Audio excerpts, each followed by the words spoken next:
lihat poin demi poin sehubungan dengan perumpamaan ini. Ya, kita sudah lihat bagaimana perumpamaan ini menyatakan bahwa benih itu adalah apa? Benih itu adalah firman Allah. Tanah itu adalah kondisi hati, pikiran, penerimaan manusia. Burung yang permulaan ya, di tanah yang di pinggir yang menjadi jalan atau tanah jalanan itu, itulah burung yang apa? Iblis yang langsung mengambil firman tersebut. Dan batu, tanah yang berbatu, batu-batu itu adalah pencobaan, penganiayaan, ya, penindasan. Semak duri adalah apa? Keduniawian. Dan baru buah-buah tanah yang berbuah, ya, menghasilkan buah adalah bicara tentang penurutan, ya, penurutan, kita menjadi penurut, kita menjadi orang yang apa? Berbakti sepenuhnya, berbuah, berbakti sepenuhnya dan memiliki kesetiaan, ya. Kesetiaan. Nah, pertanyaan pertama adalah kenapa perumpamaan tentang penabur ini menjadi perumpamaan yang pertama? Di dalam kitab Markus inilah dicatat, ya. Ingat, kitab Markus ditulis oleh pendamping daripada Rasul Petrus, si Markus itu, ya. Pendamping Rasul Petrus yang pada satu saat kita sudah pelajari itu lalu, ya. Ya, Rasul Paulus saya tidak terlalu mau dia ikut, tapi kemudian dia apa? Dibawa oleh Barnabas, lalu kemudian dia kemudian menjadi pendamping daripada apa? Menjadi pendamping daripada Petrus, lalu kemudian kembali dia juga menjadi pendamping daripada Rasul Paulus juga pada saat Rasul Paulus di penjara. Tapi poinnya adalah dialah yang mendengarkan langsung dari siapa? Dari Rasul Petrus. Ya. Dan kalau kita lihat bahwa pembahasan kita yang lalu, bahwa kitab Markus adalah kitab yang pertama-tama ditulis dari kitab Injil lainnya. Dari Markus, baru kemudian dari kitab apa? Matius, Lukas, dan Yohanes. Itulah yang berdasarkan kitab apa? Kitab Markus. Nah, kenapa di dalam kitab yang pertama ini dituliskan ini? Kenapa perumpamaan pertama itu adalah apa? Tentang sang penabur. Kenapa? Karena perumpamaan ini merupakan dasar untuk memahami perumpamaan Yesus lainnya. Ini adalah dasar. Dan ini adalah kekuatan yang menjadi inti pada saat kita mencoba untuk menjelaskan semua pengajaran-pengajaran Yesus lainnya adalah agar supaya kita dapat apa? Carilah dahulu kerajaan Allah dan kebenarannya. Itu yang diinginkan. Dan mencari kerajaan Allah itu bagaimana caranya? Yaitu melalui apa yang Allah sendiri firmankan. Dan bagaimana usaha-usaha setan agar saudara dan saya tidak memperoleh kerajaan Allah tersebut. Tidak memperoleh firman tersebut. Tidak heran. Kenapa ini menjadi apa? Kitab Markus, kitab pertama ini membahas tentang perumpamaan pertama itu tentang sang penabur. Karena pentingnya perumpamaan ini. Sangat penting. Markus 4, firman Tuhan yang katakan. Markus sendiri menuliskan dalam Markus 4 ayat 13. Lalu ia berkata kepada mereka, Yesus berkata kepada mereka, tidakkah kamu mengerti perumpamaan ini, perumpamaan tentang sang penabur? Tidakkah kamu mengerti? Kalau demikian, kalau kamu sampai tidak mengerti perumpamaan ini, bagaimana kamu dapat memahami semua perumpamaan yang lain? Jadi kalau kita tidak dapat memahami perumpamaan Yesus tentang penabur ini, maka Yesus katakan kepada murid-muridnya dan kepada saudara dan saya, kita tidak dapat memahami semua perumpamaan yang lain. Itulah sebabnya boleh dikatakan inilah perumpamaan Tuhan Yesus yang pertama. Inilah perumpamaan Tuhan Yesus yang pertama. Jadi kita sudah lihat tadi, mari kita lihat sedikit tambah-tambah sedikit ya. Benih di pinggir jalan, Markus 4 ayat 15. Orang-orang yang di pinggir jalan, ya, tempat firman itu ditaburkan ialah mereka yang mendengar firman itu, lalu datanglah iblis dan mengambil firman yang baru ditaburkan di hati mereka atau di dalam mereka. Di dalam mereka. Jadi ini adalah mungkin saat dimana kayak saya, mungkin kalau kita lihat stages ataupun tingkatan kerohanian kita. Waktu saya masih kecil atau masih remaja lah, boleh bilang gitu ya. Kalau saya datang ke gereja itu, wah mana saya mau datang untuk betul-betul buka Alkitab, mempelajari firman Tuhan. Enggak. Datang ke gereja supaya bertemu dengan teman-teman saya. Bertemu dengan teman-teman saya, tukang ngobrol lah. Terus terang saja, saya masih sampai saat ini saya ingat, waktu itu masih di gereja Salemba yang tua itu ya. Itu kami anak-anak muda itu duduk di tingkat 2. Jadi orang-orang tua dan lain sebagainya itu duduk bukan di tingkat 2, di podium, bukan podium, di atas itu, di balkoni di atas. Itulah tempat saya biasanya ngobrol, ketawa-ketawa dengan teman-teman. Ya waktu SMP itu. Sambil sering sekali saya ditegur-tegur oleh para diakon. Waduh, kamu ini anak pendeta rantung lagi khotbah di bawah sana, kamu ngobrol-ngobrol di atas. Seperti begitulah. Ya kenapa ya? Karena itulah ya, karena tidak ada interest. Tidak ada interest saya dengan firman Tuhan itu. Tidak dapat berbuah. Saya tidak mau ada perhatian terhadap firman Tuhan. Saya kurang menerima, ya, kurang menerima karena ya memang ada hal lain-lainnya dan lain sebagainya. Saya kurang pengetahuan tentang firman Tuhan. Jadi inilah, saat ini dapat kita katakan ya mungkin stages tersebut, tapi bukan hanya itu saja. Ada begitu banyak cara setan saat ini agar firman itu tidak berbuah, agar langsung diambil oleh iblis pada saat iblis membuat begitu banyak distraction. Dia membuat pikiran kita tidak dapat fokus. Misalnya apa? Kita jadi kurang perhatian. Ya, hari Jumat malam kita langsung apa? Sudah capek kita kerja, kurang tidur Jumat malam. Pada hari Sabat sudah datang terlambat kita ke gereja dan sudah capek sepanjang bekerja kita sampai apa? Pada saat jam khotbah kita tertidur. Atau kalau kita tidak tertidur kita apa? Diganggu. Dan setan membuat banyak gangguan dengan smartphone. Aduh, begitu banyak ya gangguan di dalam gereja orang-orang yang apa ya? Yang memiliki smartphone saat ini. Aduh, siapa nih yang menang nih sepak bola saat ini yang sedang berlangsung dan lain sebagainya. Jadi kita dibuat agar tidak memiliki perhatian terhadap pemberitaan firman Tuhan. Ya. Atau bukan hanya kalau di gereja hari Sabat, pada saat setiap hari mana kita langsung dengan firman Tuhan. Wah, mau lihat dulu apa nih status Facebooknya orang lain dan lain sebagainya. Selain itu kurang penerimaan. Seringkali setan datang ambil, dia langsung bisikan kepada telinga kita, ini pembicaranya ini bikin bosan nih, ngomongnya teriak-teriak terus dia itu. Ya. Cara penyampaian, gaya, suara pembicara lain itu kurang kita terima. Saya kurang suka dengan cara penyampaian, gaya, suara dari pembicara. Jadi itulah usaha setan agar kita tidak berbuah. Atau kurang pengetahuan. Kok susah sekali nih memahami nih pembicara. Sukar sekali kita memahami firman Tuhan. Kenapa? Karena pikiran kita sudah terbiasa untuk melihat video-video TikTok daripada firman Tuhan yang kita buka. Ya, jadi inilah kurang perhatian, kurang penerimaan, kurang pengetahuan adalah cara-cara iblis yang langsung seperti burung yang apa? Mengambil firman tersebut. Apa tujuannya? Sekali lagi, tujuannya itu tidak dituliskan dalam Markus 4 ayat 15, tapi perumpamaan yang sama ini dituliskan juga di tiga Injil ya. Matius, Markus, Lukas itu disebut Synoptic Gospel ya. Itu perumpamaan ini ditulis tiga-tiganya. Dan dalam Lukas 8 ayat 12, tujuan supaya iblis itu mengambil firman apa? Yaitu yang jatuh, menurut Lukas 8 ayat 12, yang jatuh di pinggir jalan itu ialah orang-orang yang telah mendengarnya, kemudian datanglah iblis lalu mengambil firman itu dalam hati mereka. Tidak dituliskan dalam Markus, tapi dituliskan sekarang dalam kitab Lukas. Supaya apa? Supaya mereka jangan percaya dan diselamatkan. Hati-hati saudara. Pada saat kita kurang perhatian, pada saat kita mempelajari firman Tuhan, kita kurang perhatian, kurang menerima, kurang penerimaan, kurang pengetahuan, dan lain sebagainya. Itu agar supaya kita jangan percaya dan tidak diselamatkan. Jangan percaya dan tidak diselamatkan. Yang berikutnya, benih di tanah berbatu. Markus 6 ayat. Ingat, yang di benih yang jatuh di jalan cuma satu ayat, tapi sekarang kita lihat yang pokoknya itu adalah yang apa? Yang di tanah yang berbatu dan di antara semak duri. Dua-dua ayat ada di dalam situ, ya. Demikianlah juga Markus 4 16 17. Demikian juga yang ditaburkan di tanah yang berbatu ialah orang-orang yang mendengar firman itu dan segera menerimanya dengan gembira, tetapi mereka tidak berakar dan tahan sebentar saja. Apabila kemudian datang penindasan atau penganiayaan karena firman itu, mereka segera murtad. Ya. Setelah saya SMP mungkin gitu ya.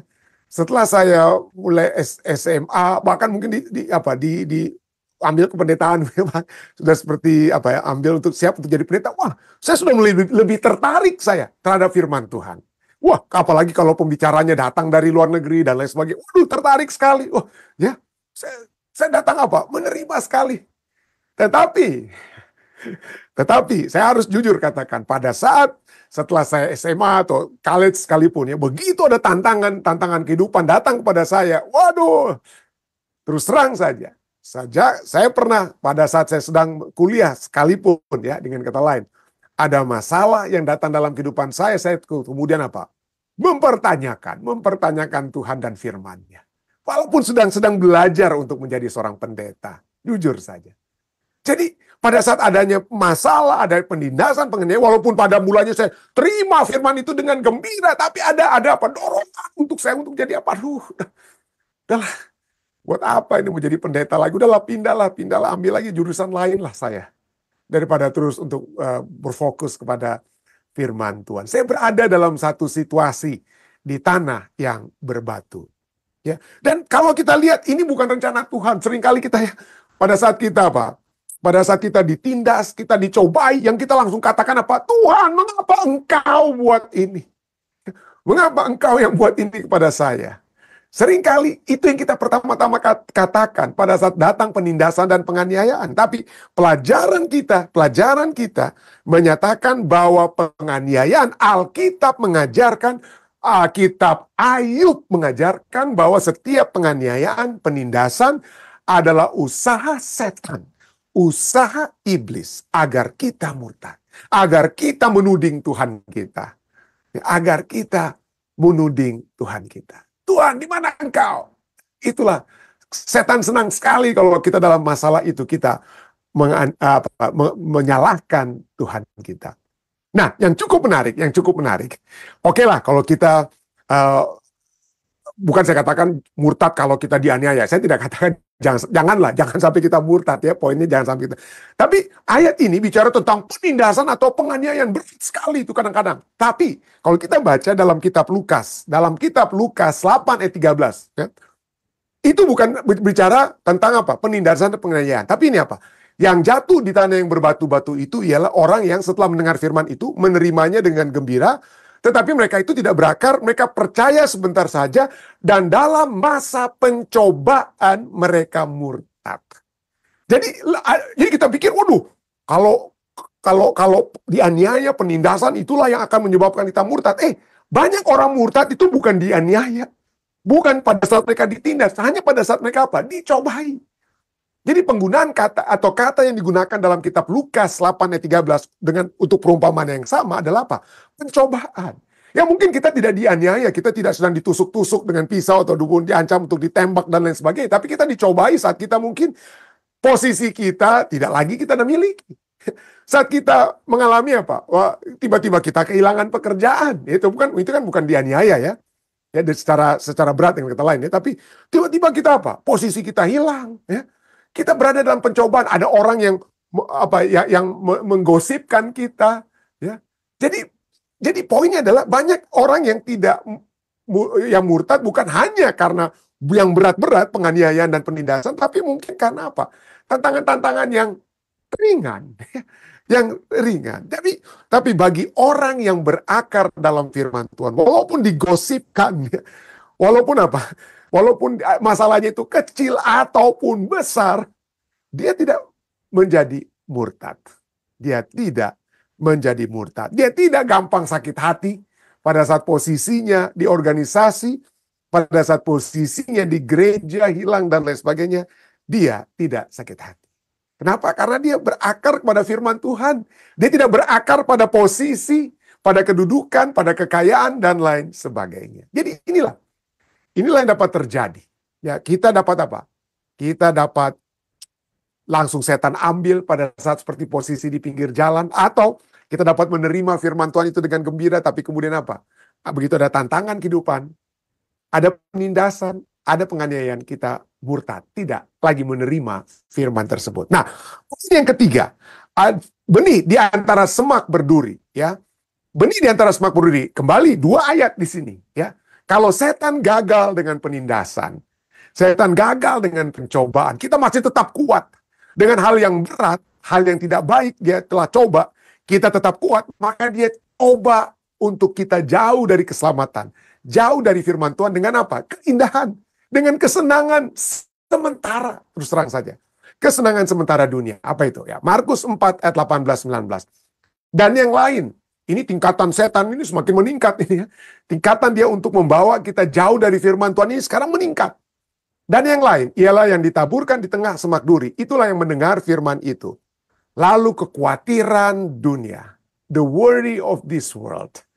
Aduh bagaimana pikiran-pikiran, aduh gimana nih anak-anak saya kuliahnya ini gimana, aduh bagaimana kebutuhan kita, bagaimana kesehatan kita dan lain sebagainya. Dan apalagi budaya kekayaan dan keinginan-keinginan akan hal yang lain, masuklah menghimpit firman itu sehingga tidak berbuah. Ya, tipu daya kekayaan. Dan ini hal yang sama, Matius juga berbicara tentang perumpamaan yang sama, ya. Berbicara dan menggunakan kata yang sama. Rupanya ini yang menjadi apa? Menjadi poin, ya. Kalau penganiayaan tidak bekerja, maka setan akan mencoba dengan apa? Kekayaan, ya. Kalau kemalangan tidak dapat bekerja dalam kehidupan kita, maka kekayaan akan dia berikan. Dia dapat tawarkan, ya. Sehingga kita tidak dapat berbuah. Ya. Nah, kalau kita lihat, yang di antara semak berduri ini bukan tanah yang berbatu, bukan tanah di pinggir jalan. Ini adalah tanah yang baik. Tanah yang baik yang sama-sama apa? Menumbuhkan. Ya. Tanah yang baik yang menumbuhkan. Jadi, tanah yang baik ini menandakan bahwa ada orang-orang ini yang memiliki potensi untuk berbuah. Jadi seperti mungkin dikatakan, ya, setelah saya tamat begitu, ya. Setelah saya tamat dari Unclub, saya jadi dapat posisi mungkin ini, ya, itu hanya ini sebagai satu cerita yang dapat kita katakan begitu saja, satu perumpamaan, ya, satu perumpamaan. Saya dapat posisi yang saya dapat buat, saya dapat posisi ini, tiba-tiba dapat tawaran, bagaimana kalau ini dapat posisi yang lebih tinggi? Wah, saya menjadi lebih apa? Lebih bersemangat untuk mempertahankan posisi tersebut. Atau mungkin saya ditawarkan dengan kekayaan. Saya ingin menjadi lebih kaya lagi. Kalau saya sudah dapat $1 juta, kenapa saya tidak bisa mau dapat untuk $2 juta dan seterusnya dan seterusnya. Dan ini membawa sehingga potensi kita untuk menjadi untuk bertumbuh, untuk berbuah di dalam firman Tuhan diimpit oleh semak duri. Diimpit oleh semak duri, ya. Jadi ada potensi yang dapat terjadi kepada orang-orang umat-umat Tuhan untuk menjadi orang-orang yang berbuah, untuk menjadi orang-orang yang dapat digunakan oleh Tuhan. Tetapi kemudian jatuh ataupun lari daripada pekerjaan Tuhan, mungkin dengan kata lainnya, oleh sebab tawaran kekayaan, tawaran untuk memenuhi kebutuhan. Ada, terus terang saja, ada orang-orang, itu saya tidak bilang pekerja atau pendeta, ya, yang pikir, aduh pendeta, kalau dengan gaji pendeta saja, nggak bisa saya untuk apa? Menyekolahkan anak-anak saya, dan lain sebagainya. Itu kan kekhawatiran dunia gimana? Aduh, nggak mungkin anak kita jadi dokter. Kalau saya cuma jadi pendeta jemaat di ujung-ujung ini pendeta. Saya harus keluar untuk berbisnis dan lain sebagainya. Agar supaya anak-anak saya dapat memiliki kesempatan ini dan itu. Well, itulah yang sedang terjadi. Ya. Kekhawatiran dunia dan tipu daya kekayaan seringkali menyebabkan orang-orang yang berpotensi harus apa? Tidak memenuhi potensi yang Tuhan berikan. Hanya cukup subur. Tetapi pada saat yang bersamaan, benih tersebut tumbuh di antara semak berduri. Dijauhkanlah kiranya dari kita semua, ya, dari saya dan dari saudara. Poin yang terakhir, bukan poin terakhir, tapi kutipan yang dapat kita lihat dari review Harold Ellen White katakan pada saat dia tulis, dia katakan hati yang telah lama menyerah pada pengaruh dunia, yang telah lama memanjakan kepuasan keinginan dirinya, tidak siap untuk menerima firman. Inilah, ya, pada saat benih itu tumbuh di antara semak berduri, yang menyerah pada pengaruh dunia, kedudukan dunia, ya, tawaran-tawaran dunia, yang memanjakan kepuasan keinginan, saya ingin memiliki ini dan itu. Wah, kalau cuma jadi pendeta biasa nggak mungkin saya punya ini dan itu. Tapi biarlah kita melihat bahwa kekuatan firman Tuhan itulah yang akan membawa kepada satu kepenuhan yang sejati. Carilah dahulu kerajaan Allah dan kebenarannya, maka segalanya itu akan ditambahkan kemudian. Lukas kemudian, dan juga saya akan baca di dalam Matius, ya. Dalam Matius di perumpamaan yang sama katakan, dan sebagian jatuh di tanah yang baik lalu berbuah. Ada yang 100 kali lipat, ada yang 60 kali lipat, dan ada yang 30 kali lipat. Berbuah, ya, biasanya tidak seperti begitu, tapi inilah, ya, berlipat-lipat. Jadi inilah, ya, kita besok kembali kita akan melihat tentang hal ini, ya, kita kembali akan melihat tentang perumpamaan ini. Tapi inilah empat tipe hati manusia. Di pinggir jalan itu mereka yang sesekali, boleh dikatakan sesekali, ya. Kalau saya katakan tadi ada mungkin setiap stages, setiap tingkatan dalam kehidupan saya secara pribadi mungkin dapat terjadi. Atau mungkin ini gambaran dari berbagai jenis manusia, berbagai jenis orang. Bukan hanya orang Farisi, yang saya katakan, semua orang yang mendengarkan perumpamaan Yesus. Ada mereka yang sesekali datang ke acara ibadah, dengan kata lain, untuk mendengar pekabaran, tapi cuma itu. Cuma datang dan pergi. Lalu kemudian meningkat. Kita lihat ada peningkatan. Ada peningkatan. Anak yang berbatu, yaitu mereka yang menerima pekabaran, tapi kemudian apa? Kemudian pergi. Dia menerima. Yang pertama itu di tanah pinggir jalan dia tidak terima. Ya, dia datang, dia hanya coba dengar, tapi dia tidak menerima pekabaran. Tapi peningkatan sekarang di tanah yang berbatu, dia sudah menerima. Yang didengar itu, dia datang, dia dengar, dan dia terima. Tapi kemudian dia apa? Dia pergi. Dia pergi. Bagaimana dengan bersemak duri? Mereka yang menerima pekabaran, namun tetap menjalani pada saat yang bersamaan. Pada saat yang bersamaan, menjalani kehidupan duniawi. Tapi tanah yang baik adalah mereka yang menerima pekabaran dan tetap setia. Untuk apa? Menghidupkan pekabaran tersebut. Saya tidak dapat menjawab untuk diri Anda, tapi mungkin saya dapat menjawab di mana diri saya pada saat ini. Marilah kita masing-masing mengintrospeksi diri kita. Di mana kita datang? Di mana kita pada saat ini? Apakah kita hanya, cuma mau klik sebentar apa ini yang sedang dikatakan veteran, udah, ya biasa bicara gitu, bicara Advent ini udah, tinggalin aja. Oke, ya betul, itu dapat terjadi di pinggir jalan atau di tanah yang berbatu. Kita bisa menerima, tapi udah bosan, nggak menarik. Bosan kita pembicaranya itu trek-trek terus atau apa, nggak menarik, kita pergi. Atau kita mendengarkan firman Tuhan, tapi pada saat bersamaan, enak juga pendeta untuk hidup dalam keduniawian. Nah, itu berarti kita masih berada di tanah yang bersemak duri. Tapi saya berdoa dan bermohon kepada Tuhan, kiranya kita semua berada di tanah yang baik. Kita menerima pekabaran dan dengan setia menghidupkan pekabaran tersebut. Kiranya kita semua berada di tanah yang baik ini. Saya bawa ini dalam nama Yesus.